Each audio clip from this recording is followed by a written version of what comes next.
Hello, student. In today's class, we will be talking about aggregate sales and operation planning.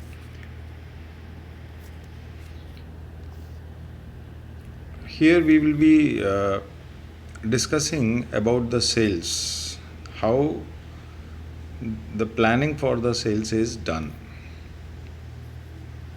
The objective of today's class is sales and operation planning. We'll talk about the sales and operation planning. Let me tell you this thing very clearly that the operation planning is a function of sales department's feedback, that what is the demand in the market, and accordingly the operation planning is done. The aggregate operation plan, what is basically the aggregate operation plan, we will talk about that. We'll be using some examples for chase and level strategies in today's video. So now you can see here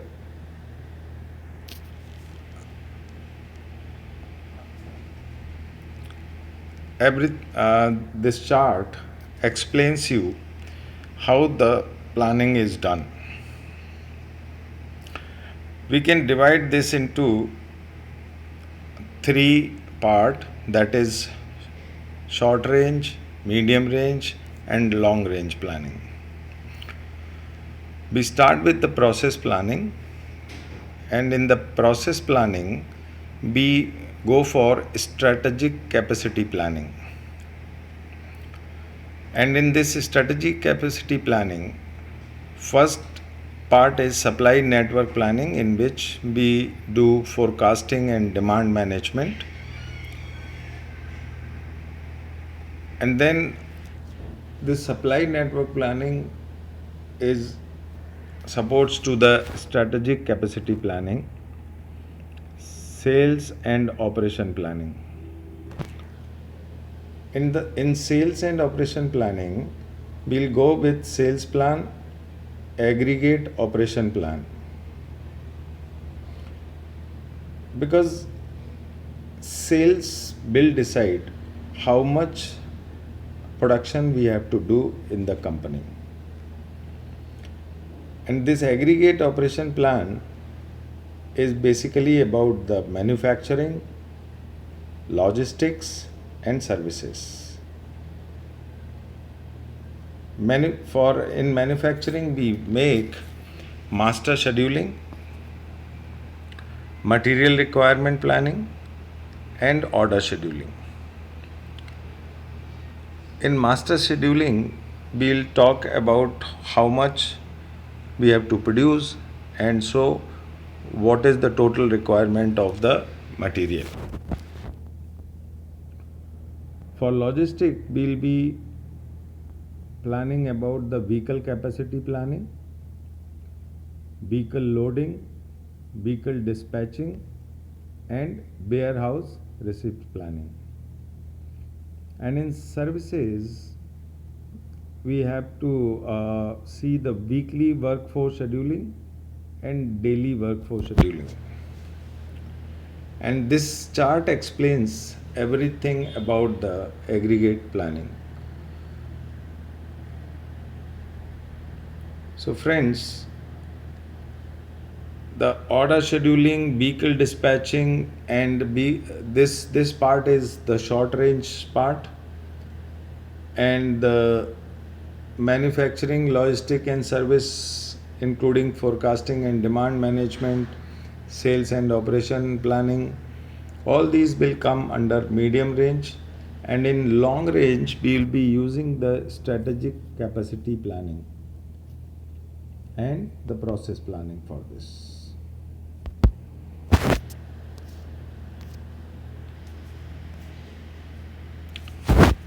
Now the sales and operation planning activities. Long range planning is basically covers the planning greater than 1 year planning horizon, usually performed in annual increments. Medium range planning is 6 to 18 months, usually with weekly, monthly, or quarterly increments.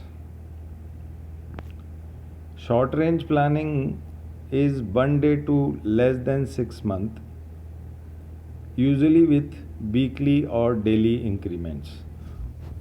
So here we can see, based on the duration, we can divide all these planning into short range, medium range, and long range planning.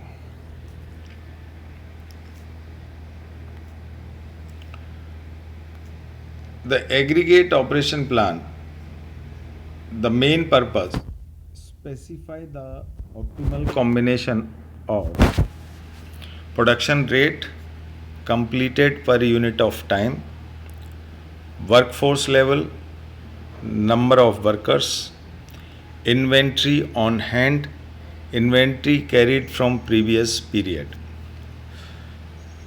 So let's see here how the production rate is important. For example, if you have got certain demand from the market,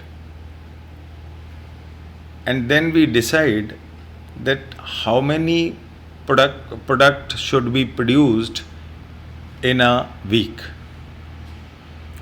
because we know the duration of production in a week, so that the total number of product which we have to produce will be divided by the duration, and then we will get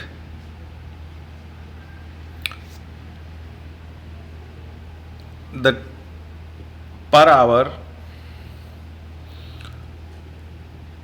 production rate. If we know the per hour production rate, then it becomes easy for us to determine whether we will be able to satisfy the required demand of the market. Accordingly, because we know that how much production we have to do, we should also plan about the workforce level. How many workers are required for achieving the targets given by the sales team? We must look back and determine inventory on hand. We must look at the inventory already in the store, and whatever inventory we have already ordered should be added and decided that will it be sufficient to manufacture the target of this week. This is for short range. Then accordingly we will convert that into for month or months or then years. So that is basically, that gives us the clear cut idea if we have this plan with us. Product group of broad category.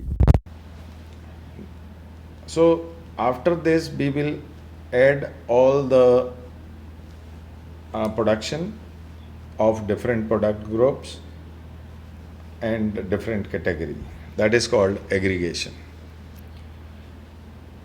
This planning is done over an intermediate range planning period of 3 to 18 months.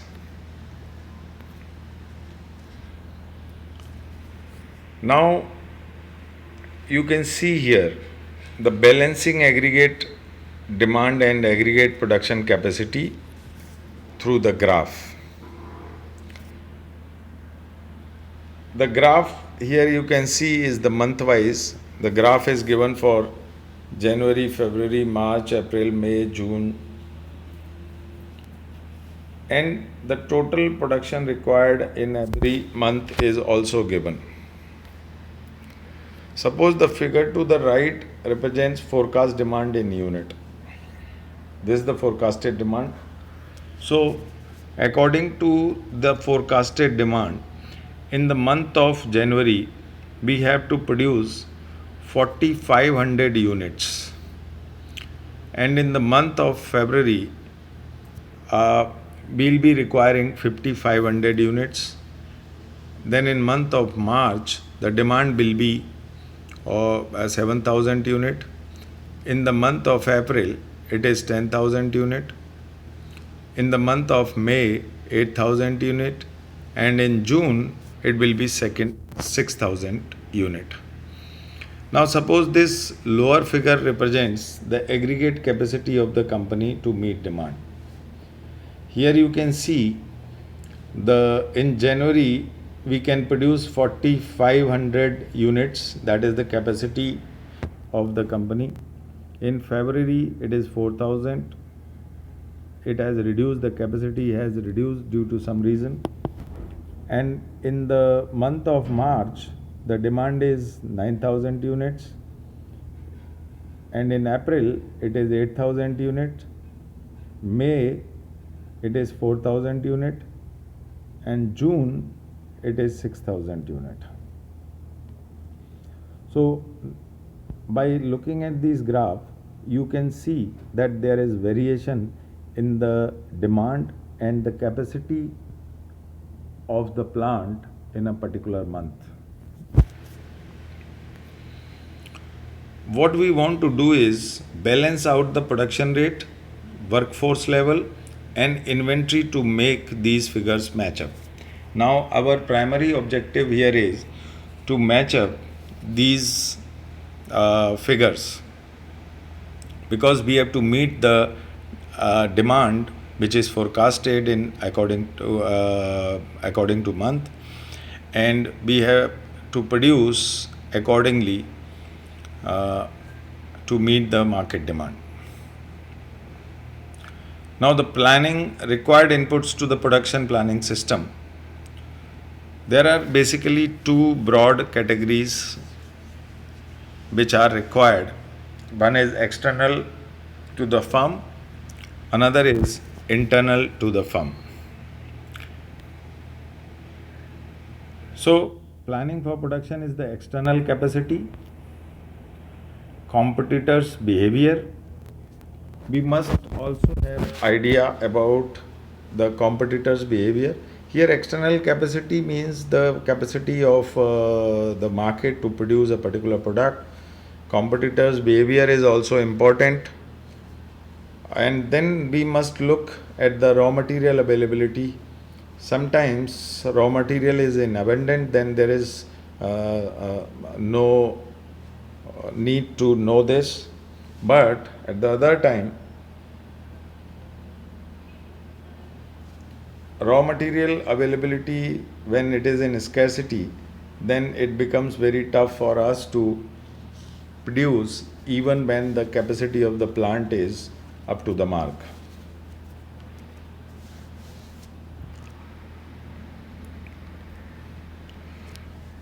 Market demand, that is, we have already calculated, it is very important.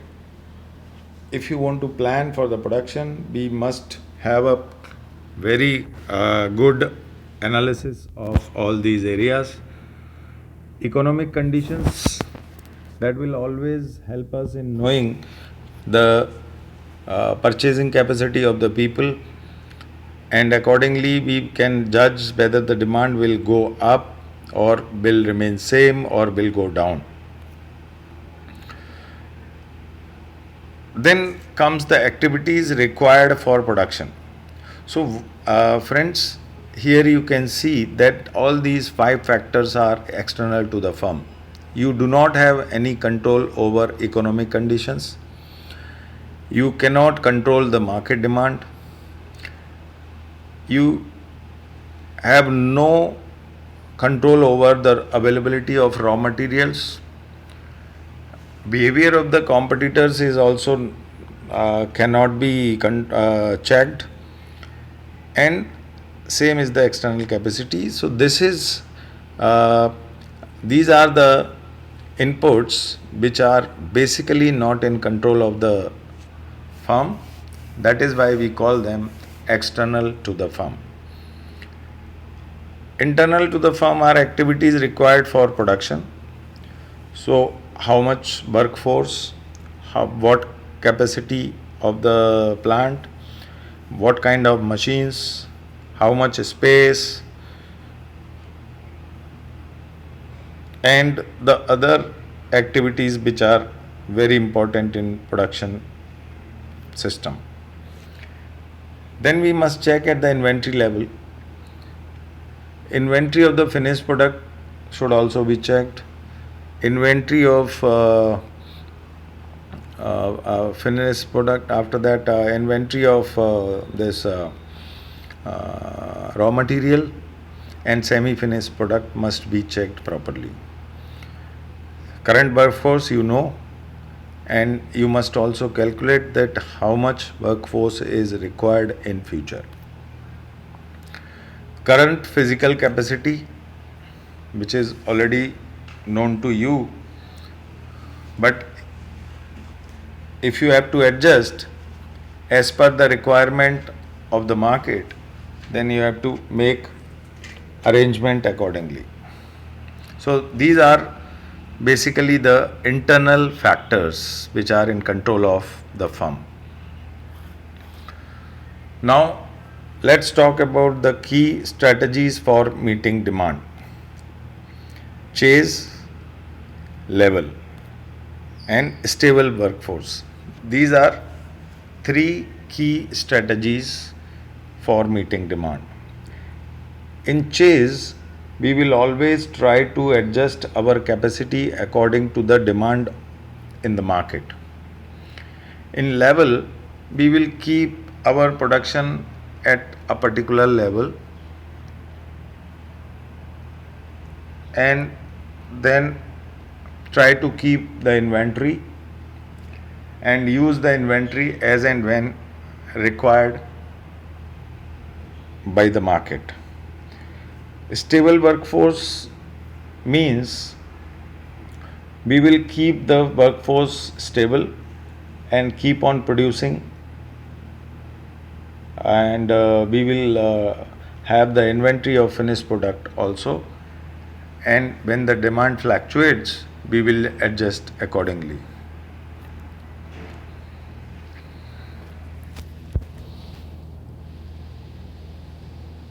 Now friends, aggregate planning, some example we must take so that it will be clear to you how the unit demand and cost data is can be planned.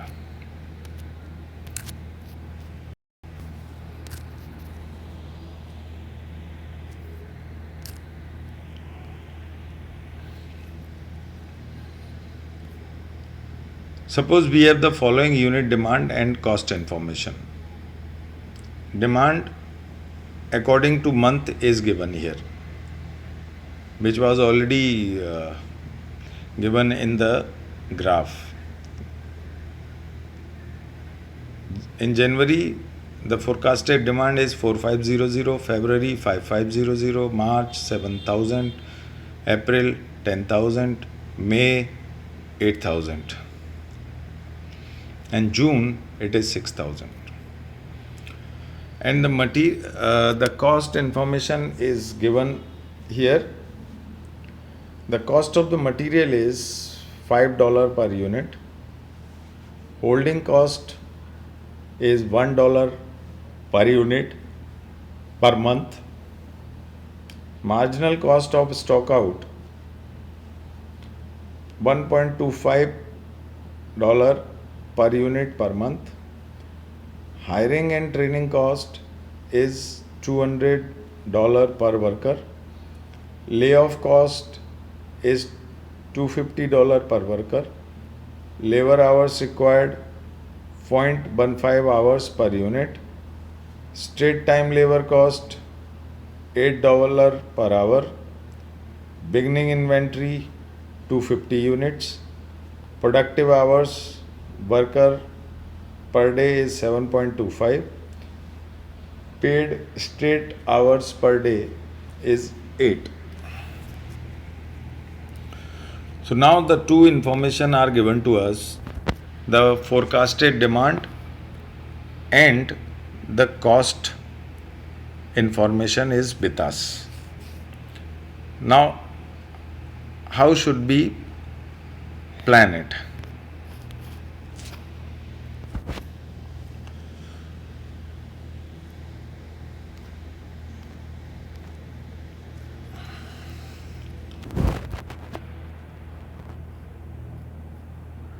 Now here the productive hours per worker per day is 7.25 and paid straight hours per day is 8. That means 35 minutes will be the lunch time or something in which there will not be any production. And workers are paid for 8 hours. And the information is already given here. Now,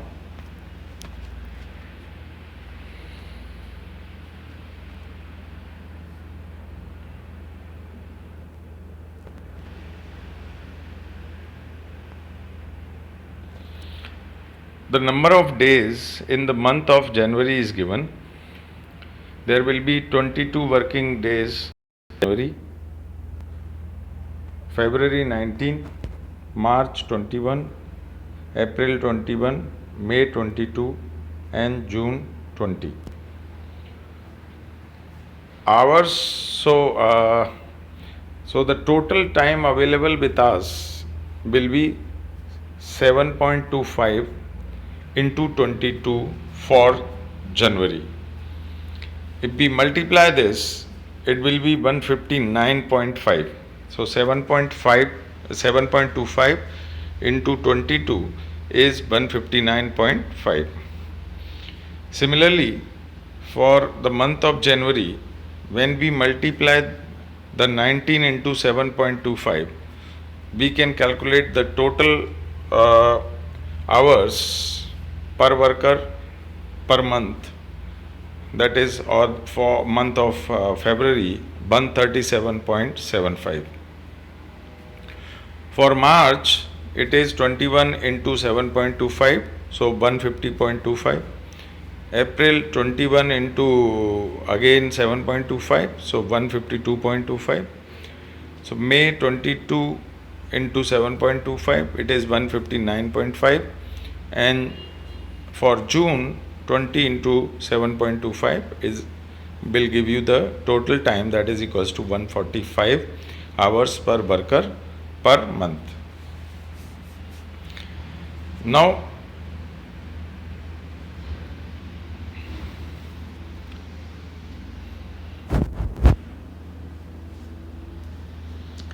units per worker, how many units per worker we will be requiring?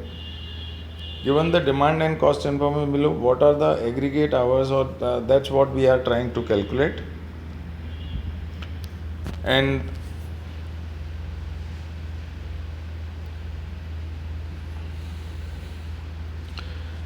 here 0.15 is the cost which is given here. 0.15 is labor hours required. So 0.15 hours per unit. For 1 unit, we will be requiring 0.15 hours. So here you can see, if 7.25 hours are available in a day, so how many products can be produced? That is equals to 48.33. In a day, a worker can produce 48.33 units, and in 22 days, a worker can produce 1063. So 48.33 into 22 is equals to 1063.33. So that will be the total units per worker. So a worker can produce 1063.33 unit in the month of January. Similarly, in the we can calculate by using the same formula, 48.33 into 19, that will give you 918.33, and 48.33 into 21, that will give you 1015, and so on. For the other months like April, May and June, you can calculate. Now you have to calculate the dollar per worker. Dollar per worker is basically for 22 days you have to pay for 8 hours, so the total hours are 22 into 8, and the cost is $8, so it gives you $1408 for the month of January. So the total expense for the month of January for production of this quantity will be 1408. Similarly, we can calculate it for February, March and April. Now let's take the chase strategy. Hiring and firing to meet demand. The chase strategy says then whenever the demand is less, you should fire people, and when the demand is more, you can hire people. So for the month of January, there are 22 days. Per hours are 159.5, units per worker 1063, dollar per worker is 1408, and demand as given in the problem is 4500, and the beginning inventory is given to 50 units. Next requirement is 4250 because the demand is 4500, and to produce 4250 we will be requiring 3.997 workers. So we are supposed to fire 3, workforce is 4, ending inventory is 0. Because we have assumed there are 7 workers, so out of 7 we will be requiring only 4, then 3 will be fired. Here you can see the calculation of various numbers which are very easy. We can very easily calculate this number. 3.997 is 4 workers. So here, by using the chase strategy, a manager has to fire 3 people, and with 4 people he can meet the demand. So with the workforce of 4 he can meet the demand. And now using the same strategy or chase strategy, the plan is given in this.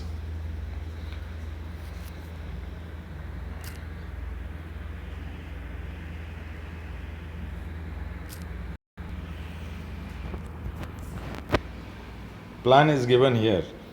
So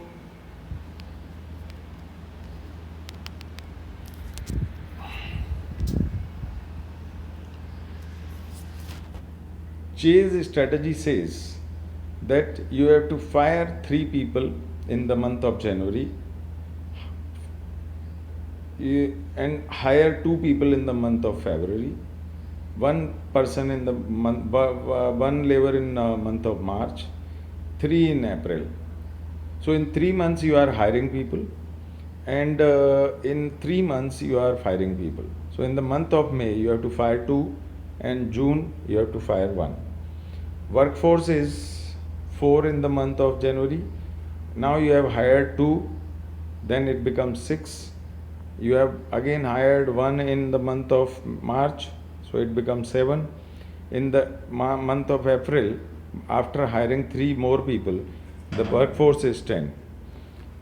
And in the month of May, you will fire 2 because the requirement is only of 8. And in the month of June, you will fire 1, and the total requirement will be 7.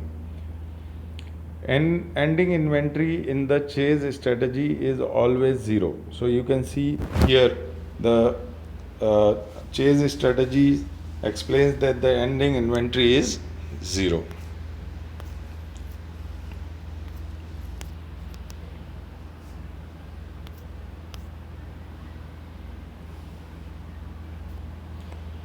Now the second strategy, level workforce strategy.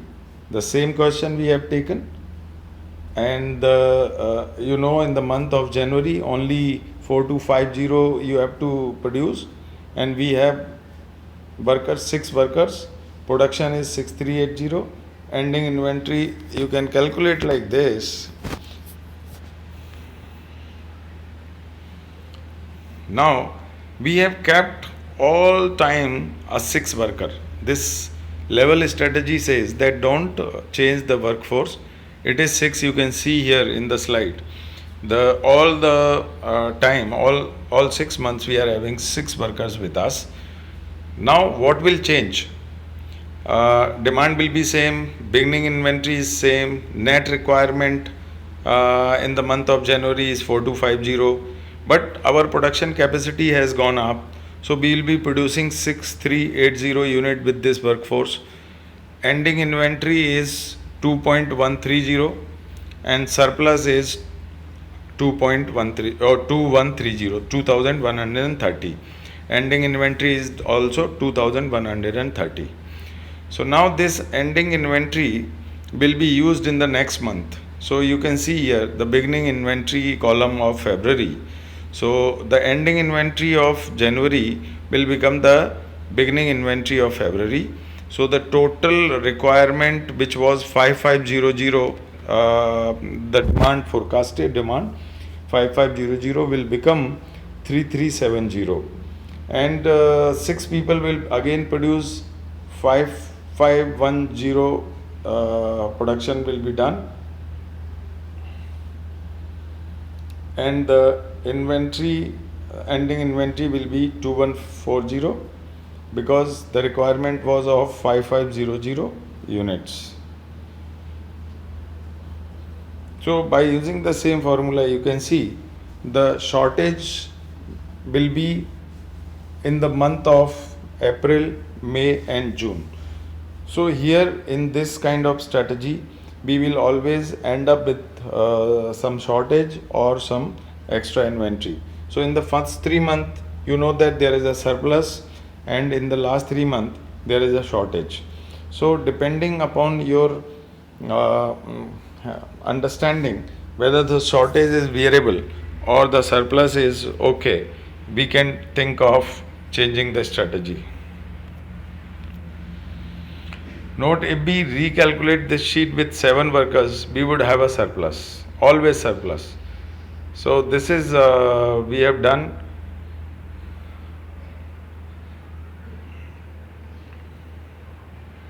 Now we have also calculated the other cost here in the month of January. Total cost under this strategy are less than chase. So sometimes chasing is not good. So you have to decide, a manager has to decide by making a proper cost sheet that which strategy should he follow so that he can achieve the targets.